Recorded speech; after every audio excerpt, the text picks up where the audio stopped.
قلم۔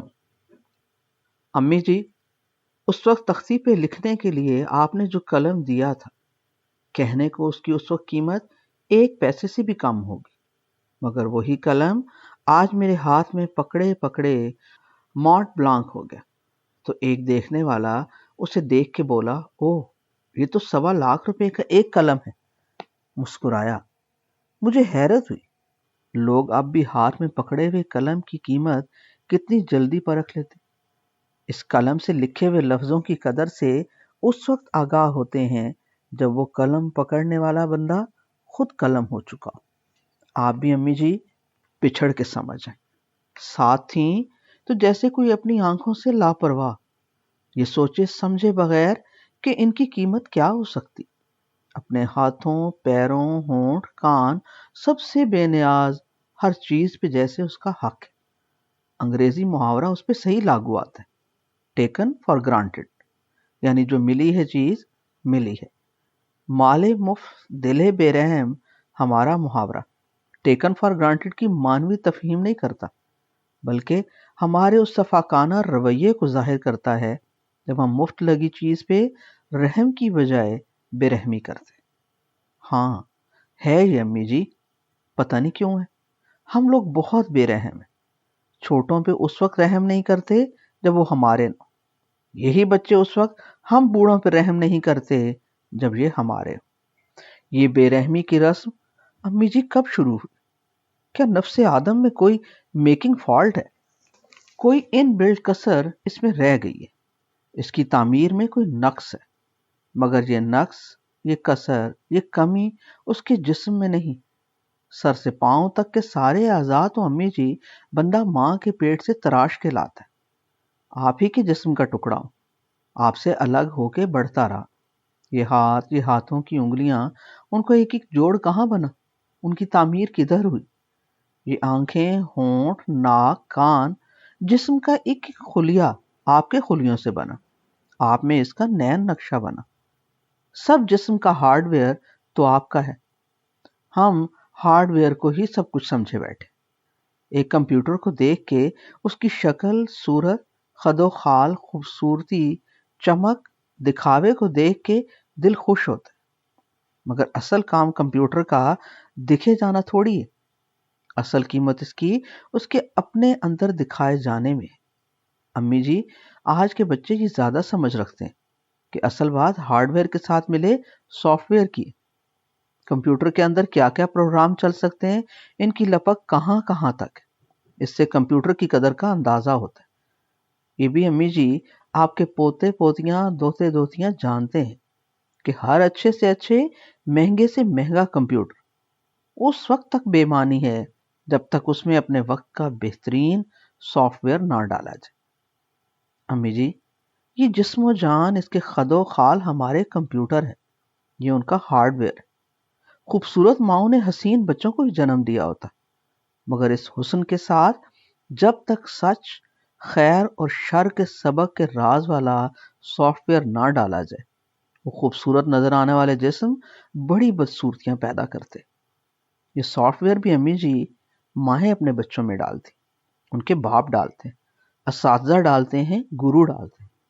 آج جو چاروں طرف جھوٹ و مکاری، فساد اور اناج کی فصل پکی نظر آتی ہے، وہ لوگوں کی اسی غلط پروگرامنگ سے ہوئی ہے۔ پہلا جھوٹ ماں اپنے بچے سے یہ بولتی ہے، میرا پتر تو چاند سا ہے، سب سے سونا ہے، بس اسے ساری زندگی آئینہ دیکھنے سے فرصت نہیں ملتی۔ پھر دوسرا جھوٹ بھی ماں بچے کو سکھاتی ہے کہ میرے بیٹے میں سب سے زیادہ پھرتی ہے، سب سے تیز دوڑتا ہے، جیت پہ بس اسی کا ہی حق ہے، طاقت صرف اسی میں، دوسرے سب مٹی کے مادھو ہیں۔ یہاں سے بچے میں فساد کی پیوند کاری شروع ہوتی، وہ معاشرے کو صرف ایسے دیکھتا ہے جیسے ٹیکن فار گرانٹیڈ، جو کچھ بھی ہے اسی کا ہے، جو ہے اس پہ اسی کا حق ہے، یعنی پورا معاشرہ، پوری انسانیت اس کی زد میں ہے، جو مرضی وہ کرے، جدھر مرضی سے وہ اٹھائے، جو چاہے لے لے، سب اسی کا ہے۔ یہ یوں ہوا جیسے بندر کو سٹیئرنگ پہ بٹھا کے کروڑوں کی گاڑی اس کے حوالے کر دی۔ ایک انسان میں واقعی تباہ کرنے کی بے انتہا طاقت۔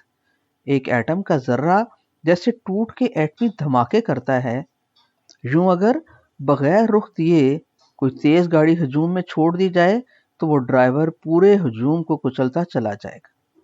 اسے توپ چلانے پہ بٹھا دو، وہ سارے شہر کو کھنڈر بنا دے گا۔ طاقت امی جی بندے کو اندھا کر دیتی۔ بے پناہ اختیارات بے حد تباہ کن ثابت ہوتے۔ پہلے وقتوں میں آپ نے سنا ہوگا، بادشاہ کو جلال آیا، جو ذہن میں آیا حکم دیا، اسے ہاتھی کے پاؤں کے نیچے رون ڈالو۔ کسی پہ تیوڑی چڑھائی، منہ سے نکلا، اسے جہاں پناہ سے نیچے گرا دو۔ جہاں پناہ وہ قلعے کی اونچی دیوار کو کہتے تھے، اس گمان میں کہ قلعے کے اندر بادشاہ کے محل کو سارے جہاں سے پناہ ہے۔ ادھر بادشاہ کے منہ سے یہ حکم نکلتا، ادھر کارندے بھاگم بھاگ تکمیل میں جٹ جاتے، یہ جانتے ہوئے بھی کہ بادشاہ کے اگلے عتاب کا نشانہ وہ خود بھی ہو سکتے ہیں۔ بس یوں ہی امی جی لامحدود اختیارات بندے کو بندہ نہیں رہنے دیتے۔ وہ خود کو بندہ تھوڑی سمجھتا ہے، وہ تو بندوں کا خدا سمجھتا خود کو۔ سارے بندے بھی اسے خدا کا سایہ مانتے۔ ذل سبحانی، آج تک یہی سلسلہ جاری۔ سوچنے کی بات ہے، اصلی خدا جو ازل سے وہی ایک ہے، وہ اپنے ہی بنائے بندوں کے ایسے ناٹک صدیوں سے ایکتا ہے، پھر بھی چپ ہے۔ ہر بستی، ہر شہر میں ایسے فرعون ہمیشہ ہوتے ہیں جنہوں نے خود کو بندہ نہیں، بندوں کا خدا سمجھے رکھا۔ حالانکہ خدا تو کیا، وہ بندے بھی پورے نہیں تھے۔ اپنی اپنی ماؤں سے لی ہوئی ادھار ایک بوٹی کا سر سے پاؤں تک بنا بوٹا۔ شکر ہے امی جی آپ نے کوئی ایسی غلط فہمی نہیں دی۔ ٹھیک ہے، آپ کا لاڈلا تھا، آپ کو مجھ سے پیار بھی تھا، میرا ماتھا، میرا سر آپ بھی چومتی تھی، مگر کبھی یہ وہم آپ نے نہیں دیا کہ مجھ میں کوئی سرخاب کا پر لگا ہوا ہے۔ ہاں، آپ میرا ایک ایک بھید جانتی تھی۔ یاد ہے جب کریلے اور بھنڈیاں شوق سے کھانے لگتا تو آپ کہتی مجھے تیرے پیدا ہونے سے پہلے ہی پتا تھا تیری پسند کے کھانوں کا۔ وہ کیسے امی جی؟ لے، جب تو میرے پیٹ میں تھا تو مصیبت ڈالی ہوتی، کریلے کھانے کو جی کرتا۔ سردیوں کے دنوں میں کدھر سے کریلے ملنے تھے؟ پتہ نہیں اللہ بخشے تیرا پیو مارا مارا کدھر سے جا کر کریلے لاتا۔ پھر بھنڈیاں مانگ، شربت بھی تجھے صرف لال پسند، پھولوں کی خوشبو تک تیری پسند مجھے معلوم ہے۔ پتر، تو تو ڈاکٹر ہے، تجھے پتہ نہیں معلوم ہے کہ نہیں، بچہ ماں کے پیٹ میں بچہ بن کے تھوڑی فرمائش کرتا ہے، وہ تو آصیب بن کے چھایا رہتا ہے اعصاب پہ، آقا بن کے حکم چلاتا۔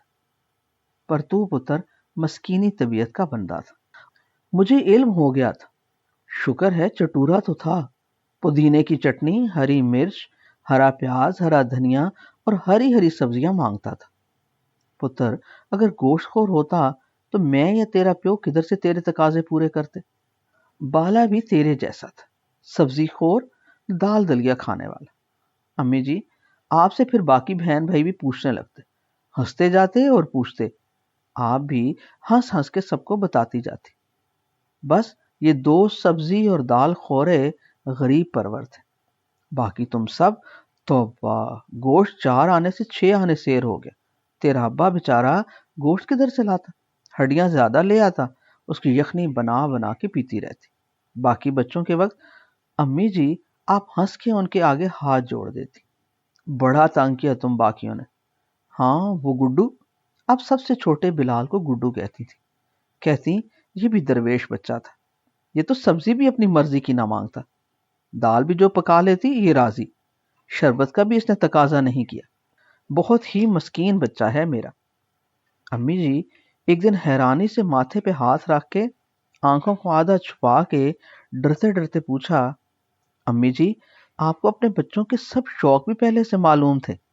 آپ ہنسی، بولی پتر ماں ماں ہی ہوتی، تم میرے بچے میرے جسم کے ٹکڑے ہو، میرے جسم کے خلیوں سے بنے ہو، تمہارا کیا خیال ہے میں تمہاری رگ رگ سے واقف نہیں؟ جب ہر ایک رگ ہی تم میں میری ہے تو میں کیسے بے علم رہ سکتی؟ بول۔ آپ نظر اٹھا کے تکتی تو شرمندہ ہو کے ماتھے پہ رکھے ہاتھ سے پوری آنکھیں چھپا کے ہنستے ہوئے آپ کے قدموں میں بیٹھ جاتا۔ سیالکوٹ کی مجھے زیادہ یادیں نہیں ہیں۔ تیسری جماعت تک ادھر پڑھا، پھر ابا جی وہ گھر غصے سے چھوڑ کے گجرانوالہ آ گئے۔ ادھر چوتھی جماعت سے 9ویں تک پڑھا۔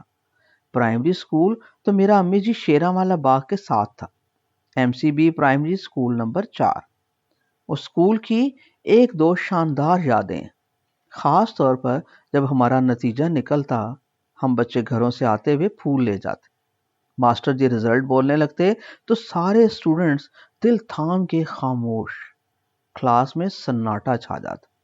اپریل کی پہلی تاریخ سے پہلے عام طور پر 31 مارچ کو رزلٹ سنایا جاتا تھا۔ پنکھے ابھی چلنا نہ شروع ہوئے ہوتے، کمرے میں خاموشی، ہر بچے کی کنپٹیوں میں ٹس ٹس بج رہی ہوتی، بس کمرے کا کلاک ٹک ٹک بج رہا ہوتا۔ ماسٹر صاحب جیب سے کاغذ نکالتے، چاروں طرف دیکھ کے دوسری جیب سے چشمہ نکالتے۔ وہ 2 لمحے بھی بہت طویل لگتے۔ چشمہ کھول کے اس کی ٹانگوں کو کھولتے، پھر ایک نظر چاروں طرف دیکھتے، بچوں کا سانس، پھر آدھا اوپر آدھا نیچے، پھر وہ چشمہ پہن کے ہاتھ میں پکڑا کاغذ تہ در تہ لگا ہوا سامنے لاتے۔ اس کی تہیں کھولتے، وہ بھی ہمیں ایک لمبا عرصہ لگتا۔ پڑھنے سے پہلے ماسٹر جی اینک کے اوپر سے آنکھیں نکال کے کلاس کے بچوں کو ایک سرے سے دیکھتے دیکھتے دوسرے سرے تک نظر لے جاتے۔ جدھر جدھر سے ان کی نگاہ سرسراتی گزرتی، ادھر ادھر کے بچے کا سانس رک جاتا، پھر وہ تیزی سے نام بولنے لگتے۔ جس جس کا نام وہ بولتے، وہ ہجوم میں کھڑا کھڑا گرنے لگتا۔ نام بول کے کہتے، یہ جو نام لیے ہیں وہ فیل، باقی سب پاس۔ فیل ہوئے بیچاروں کو کوئی دیکھتا بھی نہ کہ وہ کدھر سر پکڑ کے بیٹھ گئے۔ باقی سب ادھم مچاتے، نعرے لگاتے، ہاتھوں میں لائے ہوئے پھولوں کی پتیاں اچھال کے ماسٹر جی کو پھولوں سے سجا دیتے۔ ان کے چہرے، بالوں اور خاص طور پہ ان کی سیاہ اینک کے اوپر والی کنیوں پہ گلاب کی پتیاں پھنس جاتی۔ امی جی آپ مجھے پھول دے کر نہیں بھیجتی تھی، وہ تو دوسرے بچوں سے 1-2 مٹھیاں پھول لے لیا کرتا اور کلاس میں انہیں خوشی سے اچھالتا۔ ایک دن پوچھا، امی جی گلاب پتیاں زیادہ مہنگی تو نہیں تھی، پھر آپ کیوں منع کرتی؟